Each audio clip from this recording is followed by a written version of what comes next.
Hi guys. അപ്പോൾ renal physiology 4th part അഥവാ നെഫ്രോണിൻ്റെ 3rd part അല്ലേ. തൊട്ട് മുന്നേ നമ്മൾ ലാസ്റ്റ് പറഞ്ഞു നിർത്തി എവിടെയായിരുന്നു? ബൊമാൻസ് ക്യാപ്സ്യൂളായിരുന്നു. ഫിൽട്രേഷൻ മെമ്പർ എന്നൊക്കെ പറഞ്ഞു നിർത്തി. നമ്മൾ ആദ്യം എന്താ ചെയ്തത്? മൊത്തം നെഫ്രോണെ രണ്ടാക്കി തിരിച്ചു.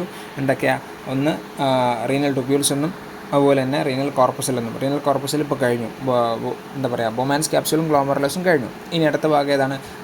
ട്യൂബുലാർ പാർട്ട് ഓഫ് നെഫ്രോ അഥവാ റീനൽ ട്യൂബ്യൂൾസ്. അപ്പോൾ ഇതിനകത്ത് ഏതൊക്കെയുള്ളത് നോക്കാം. ഒട്ടുമിക്ക കാര്യങ്ങൾ കേട്ടത് തന്നെ ആയിരിക്കും, മുമ്പത്തെ അങ്ങനെ തന്നെ ആയിരിക്കും, ഇതും ഏകദേശം അങ്ങനെയൊക്കെ തന്നെ ആയിരിക്കും.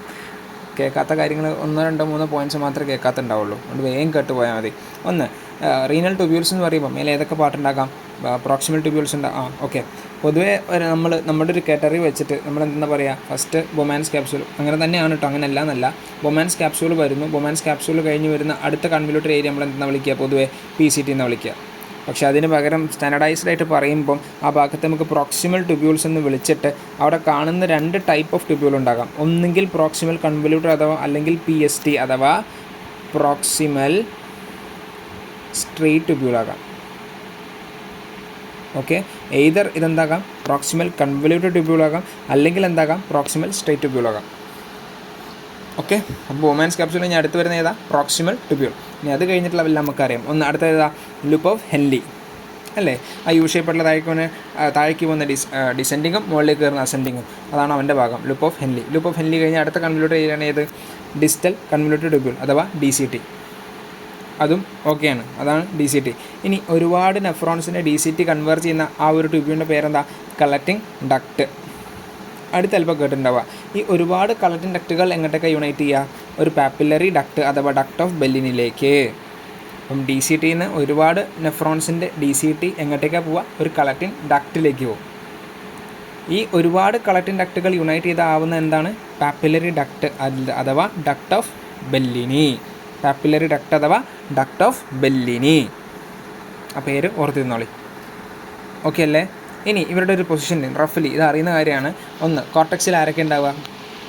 ബൊമാൻസ് ക്യാപ്സ്യൂൾ ഉണ്ടാവും, അഥവാ റീനൽ കോർപ്പസിൽ മൊത്തത്തിലുണ്ടാവും, അതുപോലെ തന്നെ PCT ഉണ്ടാവും, അതുപോലെ തന്നെ DCT ഉണ്ടാവും. അപ്പോൾ ആരില്ലാത്ത ഇവിടെ? Loop of Henle. അവനോടെയാ? മെഡുല്ലയിൽ. ഓക്കെ. ഇനി ആ ഒരു ഡ്രെയിനേജ് അഥവാ ഫിൽട്രേറ്റ് വന്നിട്ട് ആ ഫിൽട്രേറ്റ് പോണ വഴിയെന്ന് നോക്കുകയാണെങ്കിൽ DCT വരെ എത്തിയെന്ന് വിചാരിച്ചോ.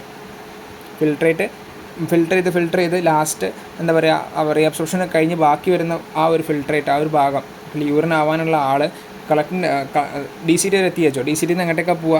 DCTയിൽ നിന്ന് നേരെ ചാടുന്ന എങ്ങോട്ടേക്കാണ്? കളക്റ്റിംഗ് ഡക്റ്റിലേക്ക് അല്ലേ. അപ്പോൾ ഒരുപാട് കളക്റ്റിംഗ് ഡക്റ്റുകൾ കൂടിച്ചേർന്ന് എന്താവുന്ന ഞാൻ പറഞ്ഞത്? ഡക്റ്റ് ഓഫ് ബെല്ലിനി അഥവാ പാപ്പിലറി ഡക്റ്റ് ആവും ഇല്ലേ. ഈ പാപ്പിലറി ഡക്റ്റ് എന്തിലേക്ക് പോകണം? അപ്പോൾ നമ്മൾ ഒരു കാര്യം ആലോചിച്ചാൽ മതി. അതായത്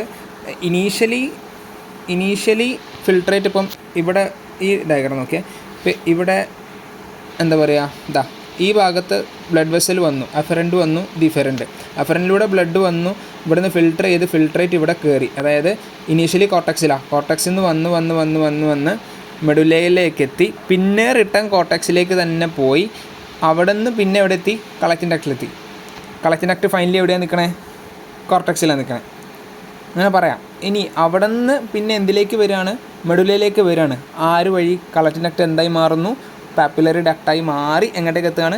മെഡുലയിലേക്ക് എത്തുക. ഇനി മെഡുലയിൽ ഓപ്പണിംഗ് വേണ്ടേ? നമ്മൾ ഇനീഷ്യലി ഫങ്ഷണൽ അനാട്ടമി പറഞ്ഞു കഴിഞ്ഞപ്പം കിഡ്നീൻ്റെ ഉള്ളിൽ ട്രയാങ്കുലാർ സ്ട്രക്ചേഴ്സിൻ്റെ പേര് പറഞ്ഞായിരുന്നല്ലോ. പിരമിഡൽ സ്ട്രക്ചർ ഇല്ലേ. അതിനകത്ത് കുറേ സ്ട്രൈഷൻസ് പറഞ്ഞു. അവിടെ നമ്മൾ ട്യൂബ്യൂൾസിൻ്റെ പ്രസൻസ് കൊണ്ടാന്ന് പറഞ്ഞു. ഈ ഓപ്പണിംഗ് നമ്മൾ എന്ത് വിളിച്ചു? റീനൽ പാപ്പില്ല എന്ന് വിളിച്ചു. അപ്പം ആ ഒരു ഓപ്പണിങ്ങിലേക്ക് ഈ ട്യൂബ്യൂൾസ് വന്ന് ചേരും. അപ്പോൾ ആരെ മാറി? കളക്റ്റിംഗ് ഡക്റ്റ് ഓഫ് ബെല്ലിനി അഥവാ പാപ്പിലറി ഡക്റ്റായി. അത് എവിടെ വരണം? റീനൽ പെൽവിസിലേക്ക് വരണം. ആര് വഴി? ഈ പറഞ്ഞ റീനൽ പാപ്പില്ല വഴി എന്തിലേക്ക് വരും? റീനൽ പെൽവിസിലേക്ക് വരും. ഒരു റീനൽ പിരമിഡിൽ, ഇതുപോലെ സിംഗിൾ റീനൽ പിരമിഡിൽ 30 പാപ്പിലറി ഡക്റ്റ് ഉണ്ടാവും. അപ്പോൾ ഡക്റ്റ് ഓഫ് ബെല്ലിനി അഥവാ പാപ്പിലറി ഡക്റ്റ് 30 എണ്ണം വരെ ഒരെണ്ണത്തിലുണ്ടാവും. ഓക്കെ. അതുപോലെ എത്ര പിരമിഡ് വരെ ഉണ്ടെന്ന് പറഞ്ഞാൽ 8 മുതൽ 18 വരെ എന്നല്ലേ തുടക്കത്തിൽ പറഞ്ഞത്. അപ്പോൾ അത്രയും പിരമിഡ്സിൽ നിന്ന് അത്രയും ഓപ്പണിങ്സ് ഉണ്ടാവും. ഓക്കെ. ഗ്രാജുവലി ഡക്റ്റ് ഓഫ് ബെല്ലിനിൽ നിന്ന് റീനൽ പെൽവിസിലേക്ക് എന്ന് പറയും, അല്ലെങ്കിൽ കളക്റ്റിംഗ് ഡക്റ്റിൽ നിന്ന് റീനൽ പെൽവിസിലേക്ക് എത്തുകയെന്ന് പറയുമ്പോൾ കോർട്ടക്സിൽ നിന്ന് എങ്ങോട്ടേക്ക് എത്തുക? മെഡുല്ലയിലേക്ക് എത്തുക. അപ്പോൾ ആ ഭാഗം കഴിഞ്ഞു. ഇനി ഈ പറഞ്ഞ ഓരോ ട്യൂബുലാർ പാർട്ടിന് ഓരോ ഭാഗം എടുക്കുകയാണെങ്കിൽ PCT എടുക്കുകയാണെങ്കിൽ ജസ്റ്റ് ഒരു ഹിസ്റ്റോളജി പറയുകയാണെങ്കിൽ ഒരു ബ്രഷ് ബോർഡ് കീബോർഡ് എപ്പിത്തീല തുടക്കം മുതലേ പഠിക്കുന്നത് പണ്ട് മുതലേ കേൾക്കുന്ന it has a brush border cuboidal epithelium 1. ഇനി ഇവൻ്റെ പണി എന്താ 65% ഓഫ് വാട്ടറിൻ്റെ റീഅബ്സോർപ്ഷൻ 65% വെള്ളത്തെ റീഅബ്സോർബ് ചെയ്യും 1. 2 100% of some of the solute. ചില ആൾക്കാരെ 100% വലിക്കും. ആരൊക്കെയാണത്? ഗ്ലൂക്കോസിന് അമിനോ ആസിഡിന്. അപ്പോൾ 65% ഓഫ് വാട്ടർ ഇസ് റീഅബ്സോർബ്. അതുപോലെ തന്നെ 100% of glucose and amino acid is reabsorption is done from proximal convoluted tubule. Okay. പിന്നെ അതുപോലെ തന്നെ ചില ആൾക്കാർ സെക്രീഷൻ ഉണ്ട്. ആരെയാകാം? ഓർഗാനിക് ആസിഡ് അഥവാ ബേസ്, പിന്നെ ഡ്രഗ്സും അമോണിയ. ഇത്തരം ആൾക്കാരുടെ ഉള്ളിലേക്കുള്ള ട്യൂബ്യൂൾസിൻ്റെ ഉള്ളിലേക്കുള്ള സെക്രീഷൻ ഉണ്ടാകാം. അതാണ് PCTൻ്റെ പണി. കഴിഞ്ഞ് ഇനി അടുത്തത് loop of Henle. Loop of ഹെൻലിക്ക് എന്തുണ്ട്? ഒരു അസെൻഡിങ് ഉണ്ട്, ഡിസെൻഡിങ് ഉണ്ട്. ഇനി തിൻ അസെൻഡിങ്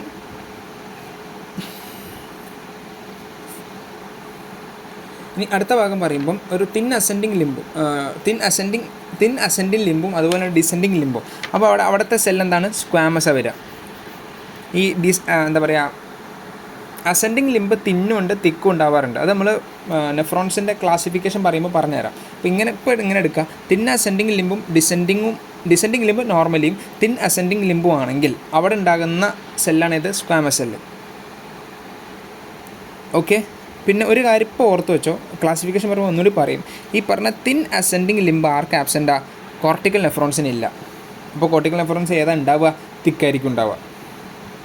ഓക്കെ. അത് അവിടെ ക്ലാസിഫിക്കേഷൻ പറയുമ്പോൾ പറയും. ഇനി അടുത്തത് തിക്ക് അസെൻഡിങ് ലിംബ് ആണെങ്കിൽ അവിടെയുള്ള സെല്ല് ഏതായിരിക്കും? ക്യൂബോർഡിൽ എപ്പിത്തീലിയമായിരിക്കും.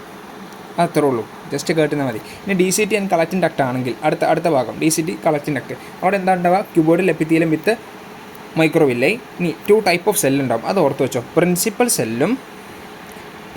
സെല്ലും ഇൻ്റർകലേറ്റഡ് സെല്ലും. ഇവിടെ DCT contain 2 types of cell, principal cell and intercalated cell. Okay. ഈ പ്രിൻസിപ്പൽ സെല്ലിൻ്റെ പണി സെക്രീറ്റ് K+. ഒന്ന് K+നെ സെക്രീറ്റ് ചെയ്യും. അതുപോലെ തന്നെ reabsorption of Na+ and Cl-. Sodium ക്ലോറൈഡിൻ്റെ Na+ൻ്റെയും സോഡിയത്തിൻ്റെയും ക്ലോറൈഡിൻ്റെയും റീഅബ്സോർപ്ഷനും K+ൻ്റെ സെക്രീഷനും. ഓക്കെ. ഇനി ഇൻ്റർകലേറ്റഡ് സെൽ. അവൻ 2 ടൈപ്പ് ഉണ്ട്. ആൽഫ ടൈപ്പ് ഉണ്ട്, ബീറ്റ ടൈപ്പ് ഉണ്ട്. Alpha intercalated and beta intercalated. ഇനി ആൽഫ ടൈപ്പിൻ്റെ പണി secretion of H+, reabsorption of K+. Reabsorption of K+. Beta ടൈപ്പിനാണെങ്കിൽ സെക്രീഷൻ ഓഫ് ബൈകാർബൺ HCO3- കഴിഞ്ഞു. ഓക്കെ. ഇനി ഫൈനലി നമ്മൾ പറഞ്ഞ പുതിയ ആൾ പാപ്പിലറി ഡക്റ്റ് ആണെങ്കിൽ അവനേതാ? കൊളുംനാർ എപ്പിത്തീലിയം. അത്രേ ഉള്ളൂ. ഇതാണ് റഫ്ലി എന്ത് പറയാൻ, ജസ്റ്റ് നമ്മൾ റീനൽ ട്യൂബ്യൂൾ റഫ്ലി പറയാൻ. ഓക്കെ. Thank you.